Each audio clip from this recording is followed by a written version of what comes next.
Hey guys, and welcome to today's live stream. We're going to be talking all about when should you incorporate rest days when we're talking about back pain rehab. So if you're going through a rehabilitation program for your back pain, how and when and why should and shouldn't we be using rest days to improve our recovery? And how can it get in the way as well if we're doing too many rest days or using them in an inappropriate manner? So hopefully you guys are going to find this really, really helpful.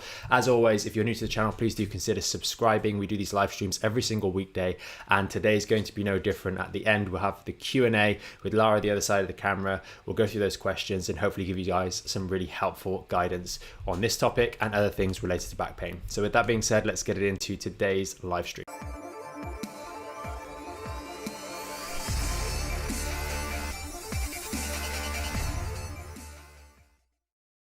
Okay, so guys, I've got a few little bits written on the board behind us, a few talking points here, but rest days is something that really can be incorporated and needs to be incorporated in the latter stages of rehab. But I wanted to break things down and really go from starting point.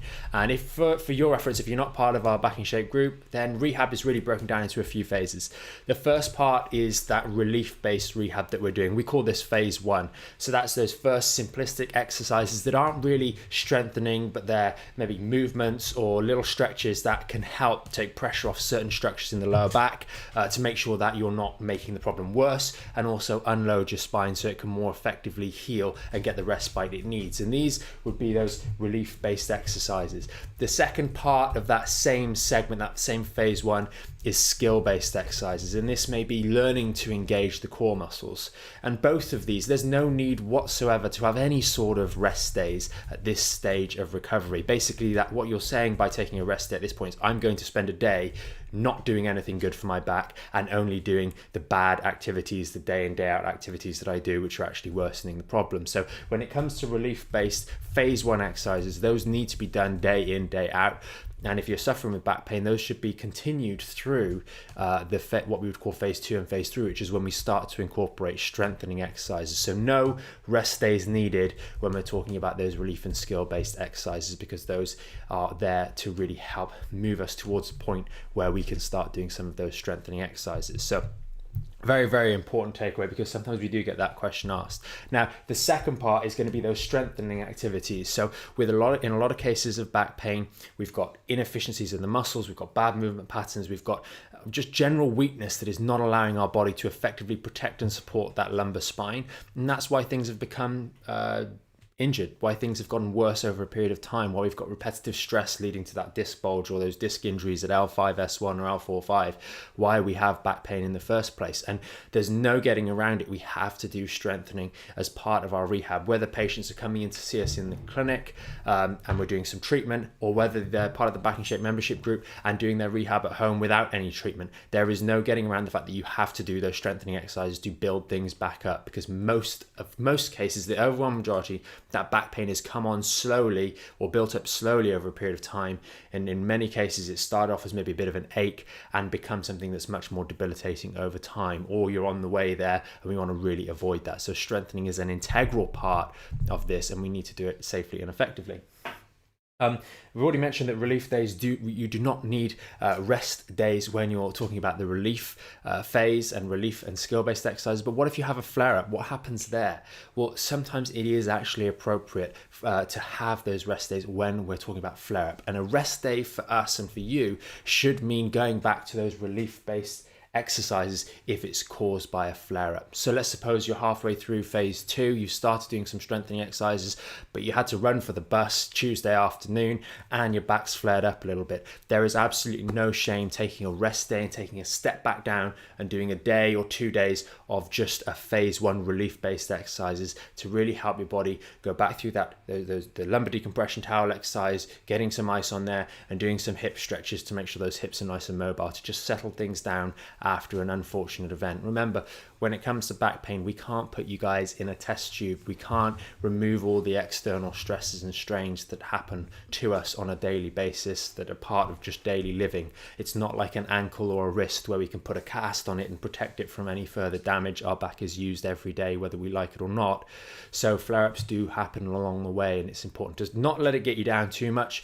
just take a step back, go back down to what we call phase 1, which is those relief and skill-based exercises for a day or so, and then move back up to wherever you were. Maybe you're in phase 2, which is those simplistic strengthening exercises, or maybe you've moved into phase 3 and you're starting to use resistance, using resistance bands to enhance your workouts, to enhance the effectiveness of your rehabilitation on building those back muscles and those core muscles. Maybe you're at that stage. There's absolutely no issue with dropping down to phase 1 for a few days and then going back into your routine.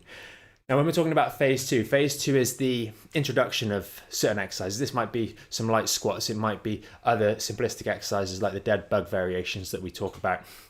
Those are there to start to stimulate your core muscles in a safe and effective way, to start to build a little bit of strength and stability, to provide protection for that back in the long term. And this is where we're making reasonable, realistic long-term change.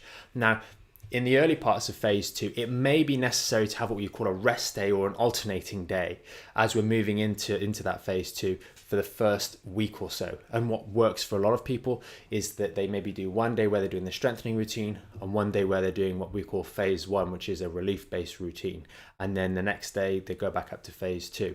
That can be a nice way of introducing the new phase to the new strengthening exercises, but invariably that's only really relevant for a week or so max as we start to get into it, because the phase 2 routine itself will not really be more demanding physically on you than the normal acts of daily living, emptying the dishwasher, going up and down the stairs 3 or 4 times a day, taking the dog out for a short walk, or doing other activities around the house. The phase 2 is just a little bit more focused, but it's not overall that much more demanding on you. So the need for rest days in this phase, once you've got around the technique and you're doing them well, is really much, much less. And most people should manage to be able to go through here for the 28 days, or maybe a little bit longer, depending on the speed at which you progress, building up those muscles, building a little bit of progress in the strengthening phase, and not really needing a rest day. But again, we're all individuals, and some of us will find that actually things start to peak if you're pushing the boat, you're pushing it pretty hard with those exercises. Maybe you're going up to 4 sets of 10, or up from 4 sets of 10 to 5 sets of 10 on all of the exercises. You might actually benefit from a day where we just knock it down. And there's 2 ways of doing this. If you've just moved up to 4 sets of 10, let's suppose, from 3 sets of 10 on your strengthening exercises in phase 2, you might find that a rest day for you might be just a slightly easier day. It might be going back down to 3 sets of 10 for a day as a rest, and then going back up to 4 sets of 10. That can really be helpful. So rather than having a completely rest day, not doing anything other than sort of simplistic phase 1 routines, we could find that a rest day for you as you go through the strengthening process might be just a slightly easier day, at what we call active recovery. You're still practicing the technique, but you're doing it at a slightly lower intensity. That can be a really nice way of just backing off and giving your body that extra time. Now, why are we using the rest days in this second phase, and more importantly in the third phase? Because it's important to note that the training, the exercises, the strengthening routines that you may be doing, that phase 2 routine, when we're going through those specific strengthening exercises to improve the support for your back, you're not actually making any change there. It's outside of that. It's the sleeping, the good quality sleep you're going to get at night, or the good nutrition that you're getting the rest of the day, and the rest. That's when our body is recovering and rebuilding stronger.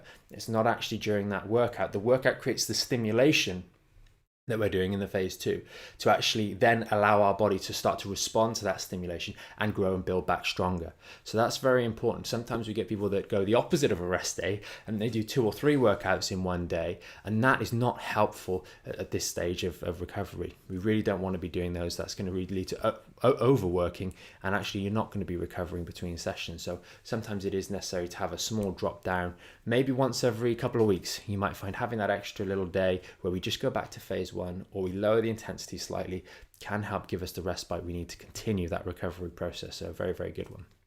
I've also mentioned up here adding in hobbies and daily activities, and it's important to recognize that if you've been doing the phase 2 for the last, let's say, 3 weeks, you've been doing your strengthening program, you're doing really well, and you say, do you know what, I'm going to have a rest day, I'm going to have take it easy tomorrow, and then you end up spending that whole day, it's a lovely day, and you go and spend the afternoon in the garden when you wouldn't ordinarily do that. It's important to recognize that that doesn't count as a rest day. That is not a rest day. That is just different stress, different strain on our body compared to the strengthening exercise. It might be that you decided to go for a walk on the beach.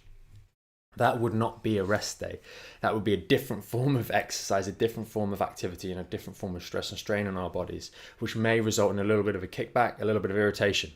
But that's not the rest day, because when our body is not recovering, is not being given that rest and respite that it needs on those particular days. So it's okay to do that. There's no issue with those sorts of things. Things happen and we want to do things. We want to take advantage of some lovely weather in the garden or at the allotment, or we want to take advantage of some lovely weather, go to the beach or go for a walk in the country, whatever it may be for you.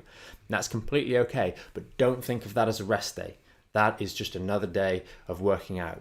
So very, very important distinction there. Now, we can really start to incorporate rest days as we go through the recovery process and we get into what we call phase 3. Once you've been doing the phase 3 type exercises, this is using resistance. This is doing more of a quote unquote workout. We're actually really starting to use resistance bands and doing some more slightly more complicated exercises to really challenge ourselves, build up a sweat, really get that workout going, and adding resistance to make sure we're able to continue to challenge those muscles. This progression is really important.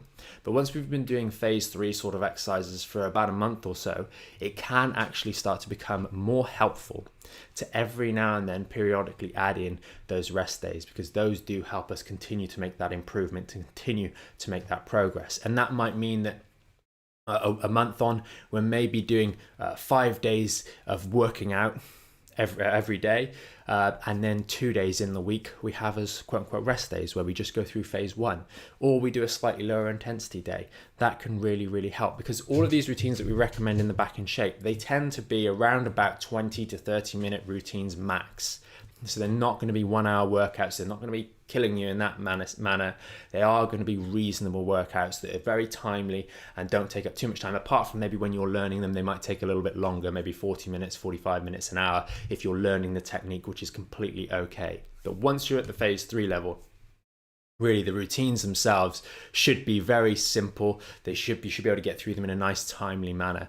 So employing those rest days in that latter stage of phase 3 can really help just enhance recovery. It means you can push it harder on those workout days and have a little bit of rest, but we should always be doing something to help us. And that can mean quite often those relief-based exercises or that stretching, because as we go into the latter stages, we're putting a little bit more demand on our body, and a little bit more care needs to be taken on those muscles, particularly the hips, because as they get more demand, they're going to tighten up between workouts, and we want to keep them nice and supple, because we know that if we don't allow our muscles to stay nice and supple in the legs, then they will influence the lower back, and the back is going to have to start to do a little bit more work. So that's pretty much taking you all the way from back pain all the way through your rehab to doing proper workouts at home in what we'd call the phase 3 routine. In the early days, just to recap, we don't need any rest days when we're doing relief-based workouts or skill-based workouts, because they're not demanding enough for us to require that. And to be honest, doing them a little bit more can actually be helpful in certain cases to reduce inflammation, reduce stress on the injured tissues, and get our bodies healing faster. In what we call phase 2, which is the early stages of that rehabilitation, the careful incorporation of rest days to get into that routine, maybe alternating 1 day on, 1 day off of rest day and strengthening, can be necessary to just ease us into that strengthening phase. And then as we go through there, maybe every week or every 2 weeks or every 3 weeks, it might be prudent for us to either drop the intensity slightly or have that what we call phase 1 day, where we're just giving ourselves a rest day for a day or so, where we just do the phase 1 routine and then get back into it. And then when we get into phase 3, the same kind of applies for the early parts of phase 3. But once we are really getting on with those routines, those workouts, and we're having a good time with the resistance bands and really adding on resistance and adding on those reps up to 5 sets of 15, for example, we've got a nice solid routine. And there we can really work that routine in the 20 to 30 minutes it takes us 4 or 5 days a week. And the other 2 days we can reserve for maybe some additional stretching work, just to make sure we're taking the stress off those hip muscles, to make sure that they are nice and supple so the back doesn't get irritated in the long term. Because quite often, as people start to enjoy their workouts, the stretching kind of goes a little bit. And we see this with patients once they've been through the rehab process and they're back in the gym doing things they want to do or doing their workouts at home. We often find that they stop doing their stretching because they enjoy the workouts more. So please don't neglect those. They can really be helpful in the latter stages of recovery when you're doing what we would really consider as sort of a maintenance or continued maintenance to keep progressing our rehab. So that's pretty much it. We can go to Q&A. Okay, brilliant. Good morning, everybody. Yes, please do continue popping your questions in the comments below. Just quickly before we get into them with the phase 1, would you mind just telling everybody who it's suitable for, what sort of conditions, Yep. and how you sign up, because it is a free service that we have put together for the public, so anybody could do it. Yep. If you could just go into a little So bit of detail. the phase 1 routine is on backinshapeapp.com. On the website, it is not an app, it's on the backinshapeapp.com website. There'll be a link under here somewhere, which you can click to join there. It consists of a number of exercises and stretches that are designed to take stress off your spine, that are designed to help unload the compression that goes through the spine, a few other little practices that help reduce inflammation and also keep our hips nice and mobile. And that is basically for anyone with back pain, whether it's something like a spondylolisthesis, a spondylosis, a disc degeneration, bulging disc, herniated disc, whatever it is. If it's an injury or an issue that affects that lower lumbar spine, L3, 4, 4, 5, 5, S1, then that is going to be a helpful process for you. And one of the big things about that that's really, really important is the education side of things, because there are a number of exercises that are routinely recommended for people with these sorts of back injuries that are not particularly helpful when you really dissect what is going on and why is it going on. So things like knee hugs, etc. We talk a little bit about why those aren't going to be good exercises to help you understand why they might feel good at the time but are not really helping the recovery process. So it's free. It's been free since mid-March. Just as a way of helping you wherever you are in the world, in the UK or elsewhere, help you sort of reduce your back pain from home and at least get some help immediately rather than having to wait for ages and not really knowing what to do, because early intervention really makes a massive difference when it comes to back pain. Okay. Brilliant. I've just put the link in there, so if anybody does want to sign up, please go ahead. You just need to create a password and then you're into your dashboard. Veronica has asked here, after digging potatoes up on Saturday and carrying a very heavy bag on a 40-minute walk home, I've noticed a slight pull in my neck and side today. I did 4x10 phase 2 this morning. That's good. It didn't seem to be a problem. Should I go back to phase 1 today, even though I was fine whilst doing my exercises earlier? My lower back actually feels fine. Brilliant. What I would do, that's a really good point there on the topic of gardening, because digging up those potatoes, carrying them home, etc., is going to be a challenge. It's a different kind of challenge as well.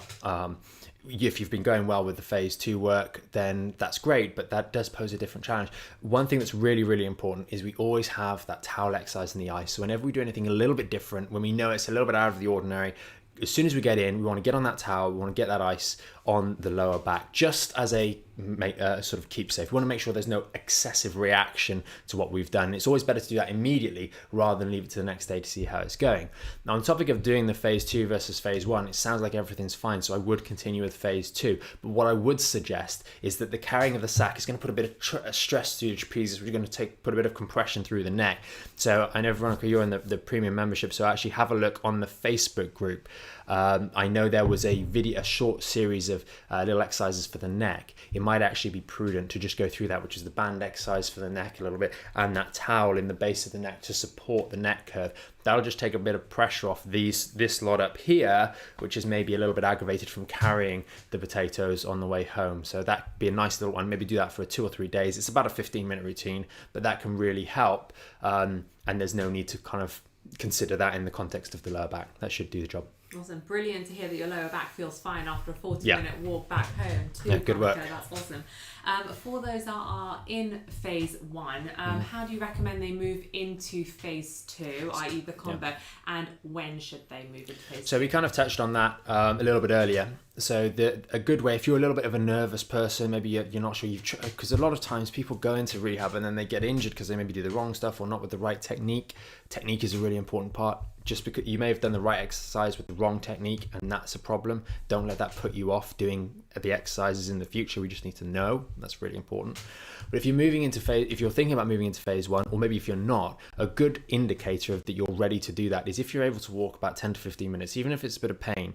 If you're able to be mobile and around the house and move stuff, even if you're not in pain, even if you are in pain, it's worth moving into phase 2, because the only way we're going to start to protect our body more is if we can get a bit of strengthening done. And that is, sometimes it's necessary to make that step while you're still in a bit of pain, because at the end of the day, doing some safe, correct, sort of expert driven and guided exercises is infinitely better than going up and down the stairs on your own, or going and emptying the dishwasher and doing those sorts of things. The reality is, a lot of times people say, oh, I don't know, I'm not ready yet, but they're at the same time, they're doing the cooking, they're doing the cleaning, they're doing those other things in pain, but they don't feel comfortable yet enough to do exercises. And it's important to recognize that doing those exercises is infinitely safer for you than doing the hoovering or doing those other tasks that you have to do at home. So if you're willing to do those, you may as well do the exercises at the same time. That's really important. A nice way of getting into them is, like I mentioned earlier, maybe you do one day where you do the phase 2 exercises, and then the next day where you do phase 1, phase 1, phase 1. That's morning, middle of the day, afternoon of the day. And then the next day you do phase 1 in the morning, phase 2 in the middle of the day, and then phase 1 in the afternoon again. And we progress on in that vein, we progress on in that way until we're able to then start doing phase 2 every day with those phase 1 routines. But don't let the presence of discomfort when you're doing it put you off. Maybe you can only do 1 or 2 reps. Maybe you can only get into the starting position for some of the exercises. It's better to make a start at the start and go where you can, rather than say, well, I can't do 3 sets of 10, I'm not going to do anything. 3 sets of 1 may be where you start, and if at the end of the week you're able to do 3 sets of 2, you've made 100% improvement. Now that doesn't continue on a week by week basis, but it's worth starting out, because the sooner you start, the sooner you get going. Okay, that's awesome. really important, because a lot of people get put off. Yes. Joe's asked here, if you're able to do the phase 2 exercises, but there is still pain, do you recommend taking painkillers before to help you get through the workouts? No, I probably wouldn't take painkillers beforehand, because there is likely to be indications or instances where you're doing the exercises slightly wrong, and you need to get that feedback. You need to know, hey, I didn't do that quite right, and I'm in a little bit of pain for it. You got the ice and the towel, etc., to use afterwards, but that is really the best way to go forwards. Avoiding those painkillers, if possible, is really going to be a better option, because that way you're feeling what your body's doing. Really important. Brilliant. Veronica just said, thank you so much. I did use the towel and the ice straight away as soon as I got home, and Good noticed work. that it helped. That's yeah, awesome. it always does, because you might have had a little bit of tension when you got home, but you think, oh, it's not bad, it's just a bit of tension. But actually doing it anyway is really helpful. Brilliant. Ollie has asked here, if someone is fasting, would they take longer to heal because there's less fuel for the body? So if we're thinking of sort of the religious fasting side of things, then I would suggest that, generally speaking, I think those fasts are going to be broken in the evening. So you're probably still getting a good amount of food. We're just going through a long period during the day, maybe 12, 16 hours, which would be the same as an intermittent fasting style. So as long as we're getting the nutrition, we need to evaluate, are we in a calorific deficit, a significant calorific deficit, and are we getting good nutritious food on when we are eating outside of the fast?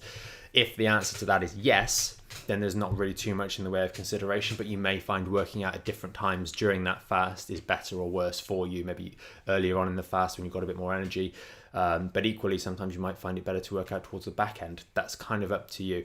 If we're just doing fasting, maybe we're doing a 1 or 2 day fast for whatever purposes that may be, then in that case, it may be a good idea to just ease off the intensity. Maybe you drop down from 5 sets down to 3 sets or something like that. That might be a more appropriate adaptation while you are in that stage, because you are going to be a little bit lower on resources, on nutrients, and something to consider. Yeah, but you just want to make sure that when you are eating, getting good quality foods on board. Yeah, good quality is so important, getting the appropriate nutrition. Otherwise, we haven't got the building blocks to heal. We haven't got the building blocks to recover or rebuild. We've got things like the collagen, we've got the protein, we've got all those other nutrients that we need to get into our body to provide the fuel to recover. And if we're not getting that, then we're going to get into a bit of trouble. And that's where you start getting into the realms of overtraining and getting injuries as a result of training too hard whilst not getting the appropriate nutrition, and that's really important to avoid. Awesome. Alex Best goes on. He said, I find that doing the exercises towards the afternoon is better at avoiding pain, since first thing in the morning there is still sacral edema from overnight lying in bed. Yeah, that's a really good point. Some people really do struggle with working out first thing in the morning, because everything is just a little bit more primed, a little bit more sensitive, a little bit more vulnerable. That's why in a lot of cases that first injury is putting the socks on in the morning, or it's bending down to have a shave. You could do that at 6 o'clock in the evening, but 6 o'clock in the morning you're just so much more vulnerable. Everything is just, it hasn't had chance to unload or to to ease off a little bit under the load of gravity. Every single day when we wake up, we have more fluid in our discs and we're a little bit shorter in the evening as gravity has kind of squeezed it out. So everything's a little bit more primed, especially if we have an injury down there in the lower back. So for a lot of people, working out later on in the day can prove better. That being said, we've got other members in the Back in Shape that actually find working out earlier on in the day, middle of the morning, 10, 11 o'clock, actually works a lot better for them because of the fatigue of being upright all day starts to lead to issues as well. So it's all about finding what the right time for you is and why, and trying to explore that so you better understand your own body is really an important endeavor. Brilliant. Karen has asked here, are there any recommendations you have for getting better quality sleep? Yeah, I think we need to do a live stream on this particular topic. I think it came up last week, but there's a number of things that we can do for better quality sleep. It's the use of smartphones, it's the supplements, things like magnesium, etc., which are really inexpensive.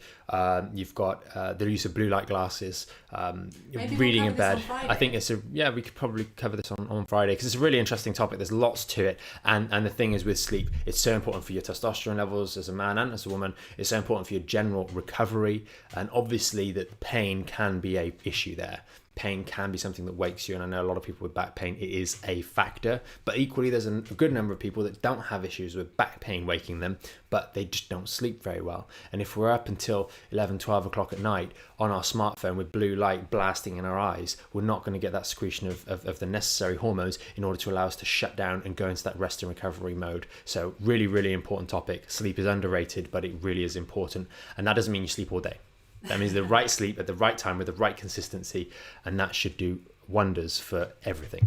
Okay, awesome. Yes, we'll cover that on Friday because Friday was the TBC. Okay, brilliant. I think that's everything for today. Thank you everyone for your questions. Well, thank you everyone for joining us on today's live stream. Hopefully you guys found it helpful. If you are new to the channel, please do consider subscribing. And if you do find these live streams useful, maybe they give you an opportunity for a little bit more support, then make sure you hit that notification bell so you know when we go live. And if you know someone else that is struggling with their back pain, then please do share these videos with them. Hopefully it'll help them help themselves with their back pain, because that's really, really important. There is lots of information out there. It can be confusing at times, and hopefully on these live streams we do a reasonable job of explaining to you why we recommend what we recommend so you can better understand, rather than just saying do this because I said so. So hopefully it's been helpful. Hopefully you guys have a great afternoon, and we will see you all tomorrow with another live stream and Q&A.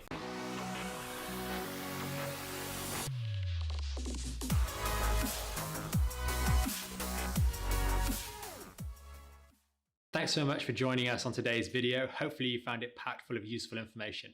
If you want to learn more about the premium Back in Shape membership, there's going to be a video somewhere underneath here. And if you want to stay up to date or tune in to some of our more recent live streams and the Q&As at the end of those, then that's going to be down here. And remember, you can subscribe to the channel up here and hit the notification bell to make sure you know when we next go live, so you can join us for our next live stream and Q&A.